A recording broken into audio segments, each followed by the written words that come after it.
Hello students, now start with the new topic of surface chemistry, that is enzyme catalysis. अभी हमने last lecture में पढ़ा था कि कैटलिस्ट क्या होते हैं, उनके फीचर्स क्या होते हैं, कैसे वो वर्क करते हैं, किस थ्योरी के अकॉर्डिंग वर्क करते हैं. ये कैटलिस्ट का मतलब होता है किसी भी केमिकल रिएक्शन को एक्सलेरेट करना या उसकी रेट ऑफ रिएक्शन को अल्टर करना. तो बहुत सारी केमिकल रिएक्शन हमारे लाइफ प्रोसेसेस में होती हैं, लिविंग्स के अंदर होती हैं, तो वहां भी कैटलिस्ट यूज होते हैं और उन कैटलिस्ट को हम बोलते हैं एंजाइम्स. एंजाइम्स बेसिकली है क्या? ये प्रोटीनस सब्सटेंसेस हैं, प्रोटीन से बने हुए सब्सटेंस हैं जो कि हमारी लिविंग बॉडीज के अंदर प्रोड्यूस होते हैं. हमारी बॉडी के अंदर अलग अलग ऑर्गन में प्रोड्यूस होते हैं. बेसिकली इनको प्रोटीन है, लेकिन किस टाइप का प्रोटीन है? Globular protein. ये ध्यान रखना है, लास्ट जो हमारा चैप्टर होगा बायोमोलिक्यूल्स, वहां टाइप ऑफ प्रोटीन्स पढ़ेंगे.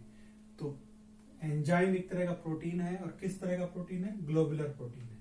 और ये हाई मॉलिक्यूलर मास वाले सब्सटेंसेस होते हैं, इसलिए और इसका जो मॉलिक्यूलर मास होता है 15,000 टू 1 लाख ग्राम पर मोल, ये इसकी रेंज होती है. और इनको हम बायोकेमिकल कैटलिस्ट भी बोलते हैं. ऐसे कैटलिस्ट जो बायोकेमिकल प्रोसेसेस में वर्क करते हैं, इसलिए एंजाइम को हम बायोकेमिकल कैटलिस्ट भी बोलते हैं. बहुत सारे हमारे बॉडी के अंदर चेंजेस हैं जो एंजाइम के प्रेजेंस में होते हैं. कुछ दिए हैं हमने, जैसे एंजाइम इन्वर्टेज का सोर्स है, यीस्ट से मिलता है ये, और इसका काम है सुक्रोज को ग्लूकोज और फ्रक्टोज में कन्वर्ट करना. इन्वर्जन ये केमिकल काइनेटिक्स में हम पढ़ेंगे इसका एग्जांपल. इन्वर्टेज का मतलब है सुक्रोज को कन्वर्ट करना ग्लूकोज और फ्रक्टोज में, तो ये एंजाइम ये काम करता है. दूसरा है जाइमेज का सोर्स भी यीस्ट है.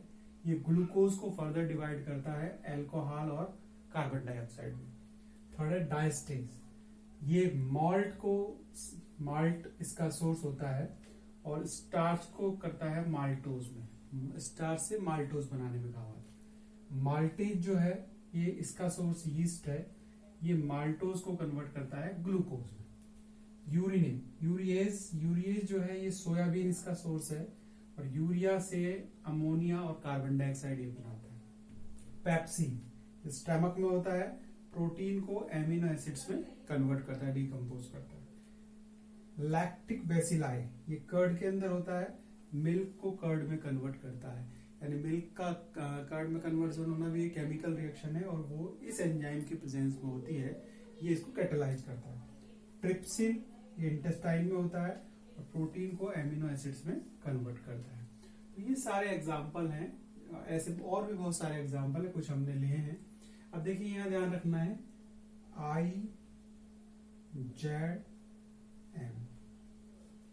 इन्वर्टेज, जाइमेज और माल्टेज, इन सबका सोर्स यीस्ट है.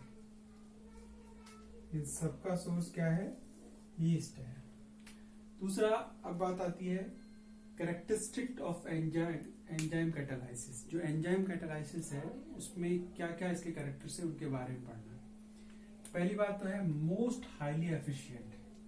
एंजाइम कैटालाइसिस जो रिएक्शंस हैं, एंजाइम से कैटालाइज होने वाली जो रिएक्शंस हैं, वो काफी एफिशिएंट होती है. एफिशिएंसी का मतलब क्या है कि एक ही मॉलिक्यूल बहुत सारे मॉलिक्यूल्स को कैटालाइज कर सकता है. एक ही एंजाइम का 1 मिनट में. मोस्ट हाईली एफिशिएंट का मतलब है वन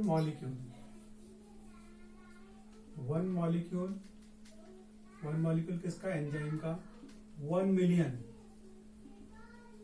पर मिनट. यानी इतनी फास्ट रिएक्शन होती है कि एक एंजाइम जो है 1 मिलियन के आसपास मॉलिक्यूल्स को पर मिनट कैटलाइज कर सकता है. इसलिए हाईली एफिशिएंट है, बहुत ज्यादा एफिशिएंसी है इसकी. Highly specific in nature. Highly specific nature का मतलब है कि स्पेसिफिसिटी के बारे में हमने पहले भी पढ़ा था कैटलिस्ट की में. स्पेसिफिक का मतलब होता है कि किसी एक पर्टिकुलर रिएक्शन के लिए एक पर्टिकुलर एंजाइम होता है. पर्टिकुलर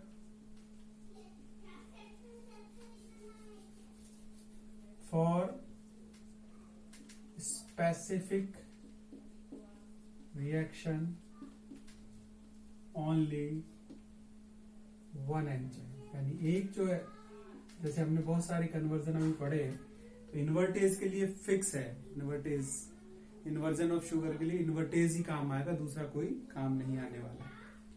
नेक्स्ट है highly active under optimum pH.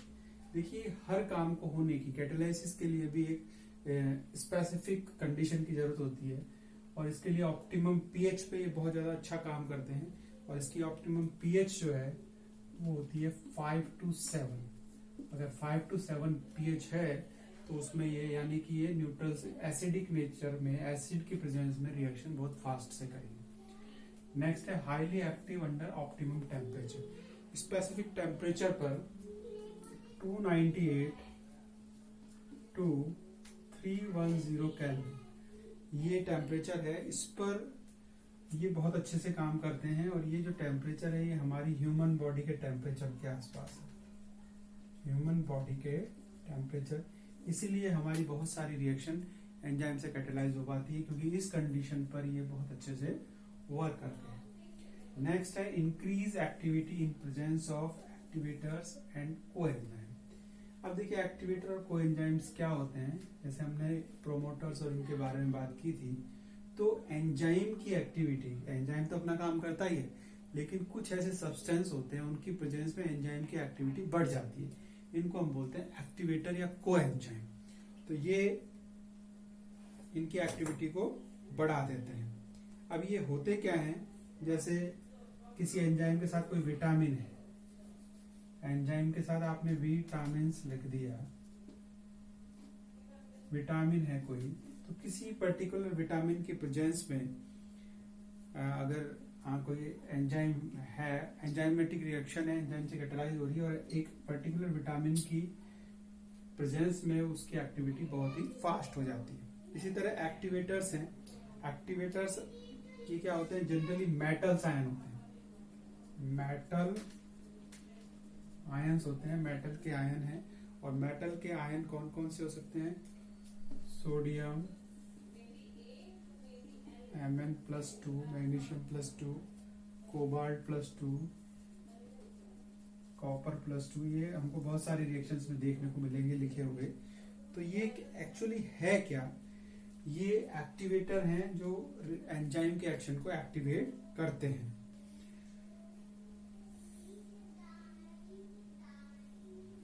ये क्या है, एंजाइम से वीकली बॉन्डेड होते हैं और उसकी एक्टिविटी को फास्ट करते हैं। नेक्स्ट है influence of the inhibitors and poisons, कि अगर कोई इनहिबिटर और पॉइजन है तो उसका क्या फर्क पड़ेगा। देखिए एक्चुअली एंजाइम है क्या, एंजाइम एक तरह का प्रोटीन है, और प्रोटीन है इसका मतलब ये एमिनो एसिड है, एमिनो एसिड है इसका मतलब इसके पास कई तरह के फंक्शनल ग्रुप होते हैं, और इन फंक्शनल ग्रुप को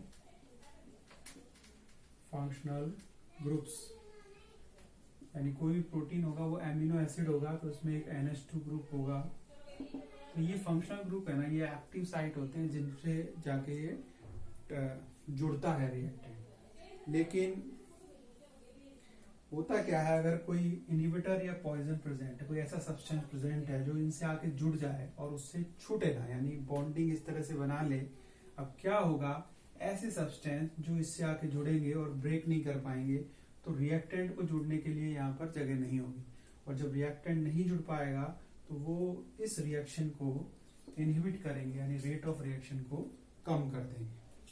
तो क्लियर हो गया, यहाँ हमने कई कैरेक्टर पढ़े थे।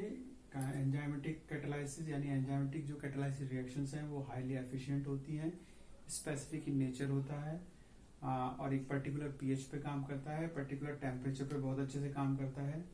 अगर एक्टिवेटर और कोएंजाइम है तो इसकी एक्टिविटी बढ़ जाएगी एंजाइम की, और अगर इनहिबिटर या पॉइजन है तो उसकी प्रेजेंस में इसकी एक्टिविटी कम हो जाएगी।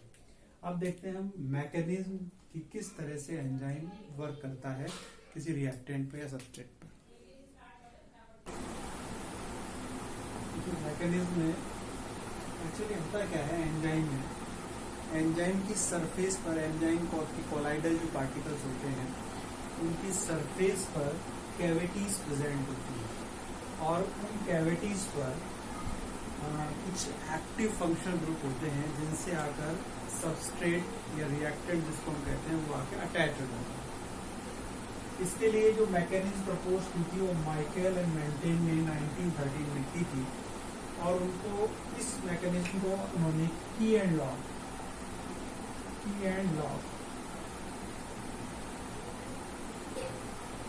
थ्योरी के अकॉर्डिंग बताया।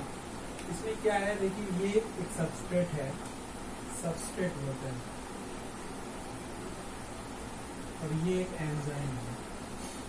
अब यहाँ जैसे किसी एक पर्टिकुलर लॉक में एक पर्टिकुलर की फिक्स होती है, उसी तरह हर किसी रिएक्टेंट के लिए एक पर्टिकुलर एंजाइम होता है और यहाँ इस पे कैविटी होती है जिसमें ये आके फिक्स हो जाता है।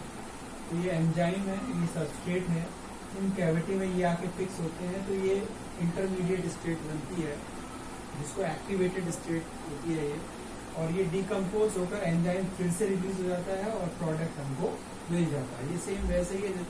यहाँ देखो ध्यान रखने की बात यह है कि जो कैटेलिस्ट है, कैटेलिस्ट का ही बायोकेमिकल फॉर्म एंजाइम है, तो बिना कन्वर्ट हुए एंजाइम फिर से रिलीज होता है और जो बचे हुए रिएक्टेंट मॉलिक्यूल्स हैं या सबस्ट्रेट्स हैं उनसे रिएक्ट करने के लिए होता है। यानी यह 2 स्टेप रिएक्शन है। फर्स्ट स्टेप में दोनों कंबाइन होकर ये